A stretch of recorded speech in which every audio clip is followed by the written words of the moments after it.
And this is the current situation. This is not what could potentially be. No, no, no, no, no. We are not talking about aspirations. We're talking about what are you truly capable of doing now, because let's face it, most likely you won't change who you are. Hi and welcome to this video. If this is your first time here, my name is Stephanie and I'm a dog mom to 4 rescue dogs, as well as a dog trainer who specializes in rescues and bully breeds. And today's video is all about tips for adopting a dog. Adopting a dog can be a super rewarding experience, and I hope you get to experience this because it's honestly the best thing ever. And I do hope that you get to experience this for yourself because it's honestly the best thing ever. However, there's a few things you want to keep in mind in order to make the adoption also a success. Because if you're prepared, then you know how to handle things way better than if you're not, and things won't throw you. And again, you're much more likely to have a successful dog adoption than not. This video is structured in different ways, so we will talk first about what to do before adoption. Then we will talk about the adoption process. We will then talk about after the adoption, and at the end I'm going to share some additional tips. So the first tip I would like to give you when it comes to adopting a dog before adoption is to really research breeds. As you can see from my dogs here, I have very different breeds. So I have 2 bully breeds and I have 2 Wadi dogs, and they are very, very different dogs. I love them all, but they are very different. So it's very important that you understand the characteristics of breeds and what the dog needs, what the dog wants, what they are like, in order to find a really suitable match for you. And this is really important because way too often I feel we are being led by social media to believe that every dog of a certain breed is just like the dog we maybe see on YouTube or the dog we maybe follow on Instagram. These are just highlight reels. These are just highlights of the dog's normal life, every day to day. So they might not show the potential the dog has for guarding the property, or the chase drive the dog has, or the tendency to bark, or if you get a beagle, to howl, or whatever it might be. So you only see a very small aspect of the dog's life. So please make sure you research the breed thoroughly and really understand what is a good fit for you. This also, and this will be our second part, but this will also mean that you have a very close and very honest look at what you want from your dog and also what you can provide. One thing I also would like to highlight is that please do really look at the characteristics and not just the optics of a dog. Very often we see a dog and we find them extremely cute and we're like, oh my God, I want this dog, I need this dog. You need to really understand what is involved. So for example, if you have like me, bully breed, so this boy here would fall now under the exempt bully ban, so he has to wear a muzzle, he has to be exempt. My other dog is a Staffordshire Bull Terrier mix, so we are not being able to relocate to some countries because it's basically illegal to, or like banned to bring in Staffordshire Bull Terriers in a lot of countries. So these are things you need to know and to really be really honest with yourself if you can provide this and if you're willing to provide these things. So do not just go by looks, but really also check what can you provide for the dog and also what kind of dog do you really want. Also, one last thing on this point, there will most likely be also some mixed dogs. If there's a dog that catches your interest and if it's a good rescue organization, they will not give you the dog right away, but they will make sure that you understand the dog and also that you're a right fit. But I highly recommend you still go home. Do not do an impulse purchase or whatever, especially if you are going online and like just finding a dog online which you can buy like straight away unseen or whatever. Especially this happens a lot to people who buy dogs from puppy farms. So you do want to go home and really think things through and be really realistic if the mix of dog breeds is what you want and what you can again provide for a dog. So if you get a high drive dog like a Malinois cross or whatever, then you want to make sure you live an active lifestyle, etc. So again, make sure it's suitable for the dog and for you, this bond, because quite frankly, this should be for life. It's a bit like marriage, right? So I already mentioned this. The second thing I would like you to think about before adoption is your own lifestyle and be really ruthlessly honest with you. So at a very, very minimum, evaluate your living situation. So do you currently live in an apartment? Do you live in a house with a garden? Do you rent? Do you have your own property. If you rent, then again, breed-specific legislation might be a thing. Some landlords will not allow you to have pit bull type dogs or bully breeds because of breed-specific legislation. So this is definitely something you need to look into, because this will be very important. Your own exercise capabilities as well as your dog. So are there any parks around where you could maybe get your dog off leash?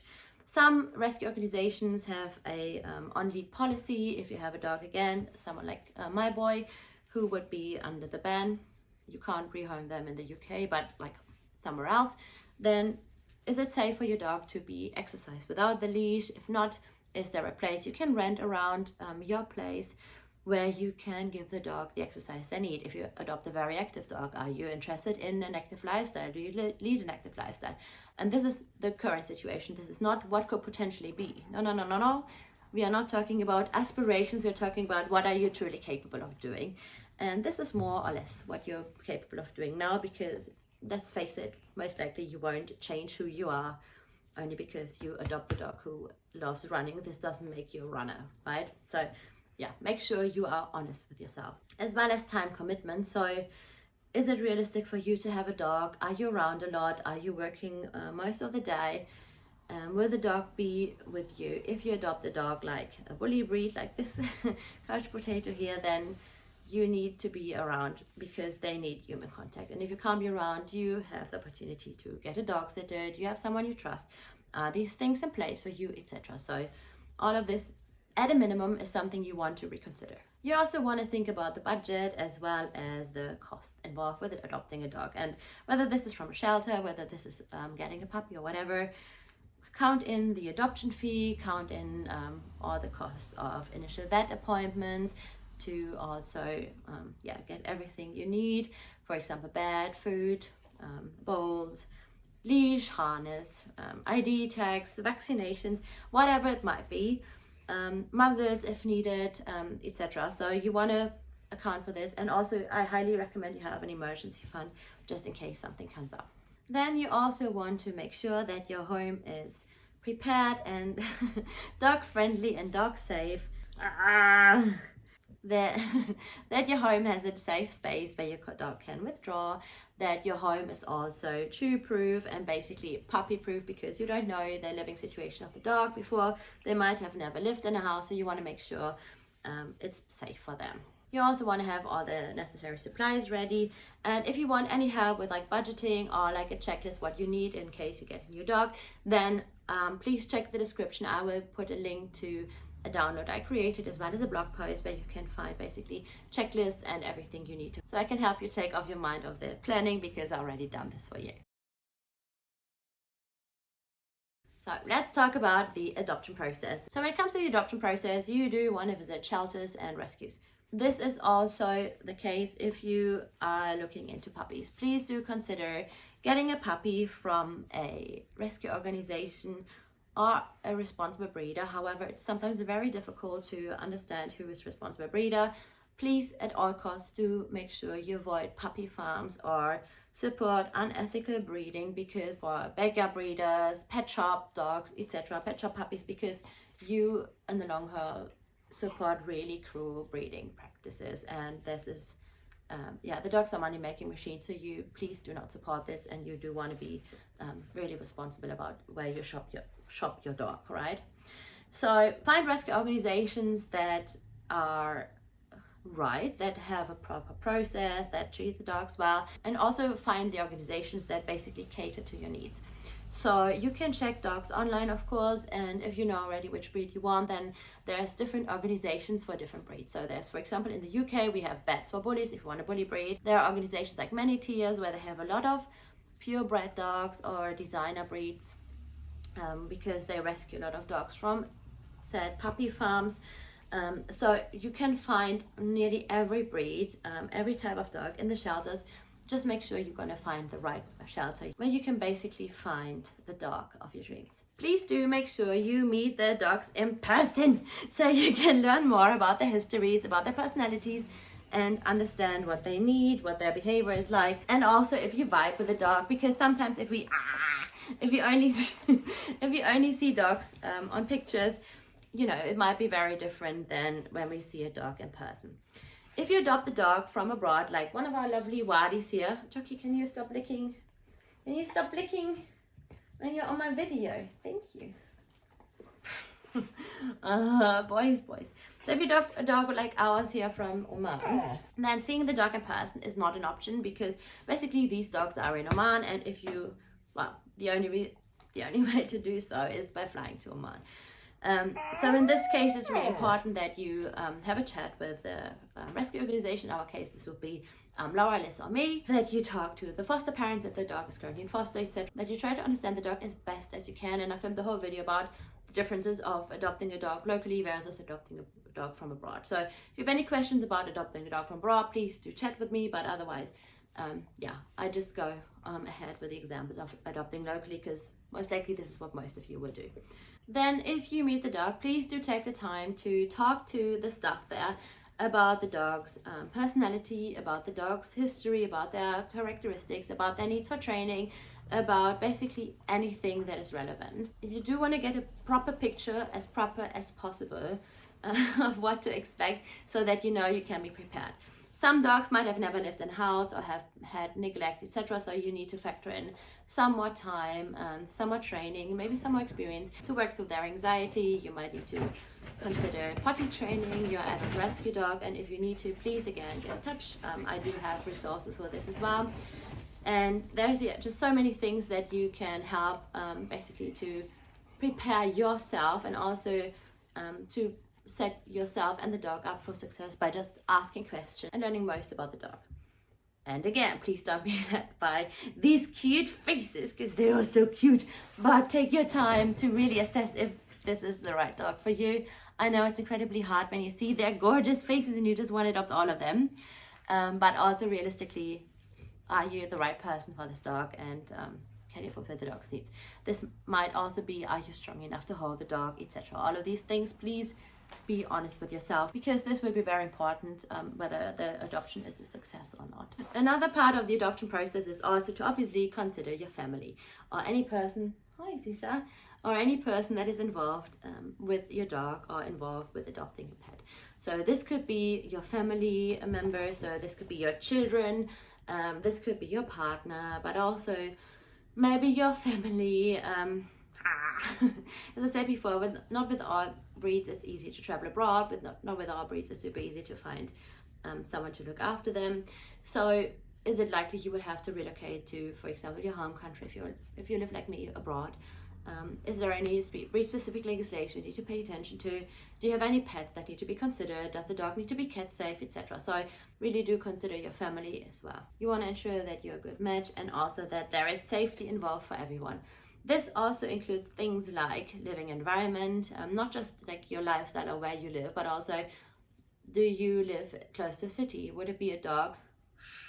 Would be a dog suitable for you that is very driven and used to sheep, like herding sheep or whatever, like a border collie, or would you rather need a dog who's very comfortable with city environments and who likes to have a stroll in the streets, etc. Like Rambo loves to going for a walk through the neighborhood and walk on the pavement and basically be in the streets, and also love to go to pubs, etc. So he would be super happy to live in a city, as he does now, but also happy to live in the countryside. A lot of other dogs would, the dicker Hund. A lot of other dogs would not be as happy to live a city life, but rather would prefer to live in the countryside. What are you doing? Oh, my baby, my baby, my baby. Oi. And the last tip that I would like to give you for the adoption process is to really be patient. The right dog might not be there for you yet. You might not find your perfect match. You might not be suitable for a certain dog to rehome. Just be patient. You do want to find a dog that is a good fit for your lifestyle, that fits within your life, with your family, etc. So it's disappointing, I know, but please do not let your emotions take over, but rather be patient and wait for the dog that is right for you, because trust me, there's so many right dogs there, and I'm sure you will find your perfect match. Just trust the process, and Please do not be super disappointed if it doesn't work out the first time. It's usually good for something, and the perfect dog would come along. We always say you get the dog you need, and all of my dogs found me somehow. What to do after adopting a dog. Bär, komm mal hier rüber jetzt. Wie du hier hängst. Wie der Rotzi-Blutzel. Wie der Rotzi-Schlutzel-Lutzel. Wie der Rotzi-Schlutzel-Lutzel. Wie der Rotzi-Schlutzel-Lutzel. So when you bring your, after adoption, when you bring your dog home, someone wants to play, then you do want to provide your dog with a safe space where they can withdraw to, and where they basically can, take a time off, take some time for themselves if they need to breathe, etc. Make sure it's safe, it's comfortable. And I filmed the whole video about decompression tips for dogs. Actually, I filmed 2 videos about this, on why it's important and how to help your dog settle into your new environment. So I will link this somewhere up here so you can have a look at this as well. Then establish a routine. Rescue dogs, especially new rescue dogs, thrive on routine. So keep it simple, keep it predictable. I will link you a video as well about the 3-3-3 rule. So what to expect the first 3 days, 3 weeks, and 3 months with your new rescue dog. And you can help your dog to basically adjust to their new lifestyle, their new life, their new home by establishing a routine. This includes feeding time, walkies, etc. So basically your dog can predict what is happening, and you remove some uncertainty and therefore reduce also the stress your dog might experience. I recommend you focus right from the get-go on what you would like your dog to do, so you can start training in a very gentle manner. Training does not have to be very strict or very formal, but basically reward what you'd want your dog to do more of. Use positive reinforcement, communicate with them, and also reward calm behavior, etc. So you can start training in a non-forceful way right from the get-go. And please do check out my article on do no harm training and stick to positive reinforcement and obviously force-free methods. So no aversives, etc. Do not punish your dog, but rather focus on what you want them to do more often. They are very likely to just follow along because you just give them some guidance, and this usually helps them a lot to settle in quicker because they know what is expected of them. Also keep in mind that management is training. So by keeping your dog safe around, also managing what you expose your dog to, etc. This is all part of training. You want to expose your dog to new things. This could be new people, new environments, visitors, sometimes even just rooms in your house. You want to do this gradually. So you do not want to give your dog access to the whole house if they've never lived in a house, because this can be simply overwhelming. You do want to make sure your dog is safe enough and is confident enough to handle whatever you give to them. So this could mean that you basically give your dog access to only one room at the beginning, or it could mean that you use baby gates, etc. So make sure you socialize your dog slowly to basically introduce new experiences, new things gradually. And if you think you go slow, just go a bit slower and just add in a lot of decompression time, especially at the beginning. Then the last tip I can give you after adoption is to be patient. It might take your dog a bit longer to just settle into their new environment, especially depending on what they have experienced in the past. So just be patient, cut yourself some slack, and go at your dog's pace. So you do want to make sure that you understand that you're on your own journey. Every dog is an individual and every person is an individual. So I have 4 dogs, and even with them they all took different times on how long they adjusted, although it's the same person, it's me, but still the dog is an individual, and some of them just take a bit longer, some of them are adjusted faster. So do go at your dog's pace and also at your own pace. You might also need some time to bond with your dog, etc. So that's totally okay. Just make sure you remove the overwhelm, remove the expectations, and give yourself and your dog just a good start, like without pushing yourselves too hard or anything. Just enjoy to hang out as well.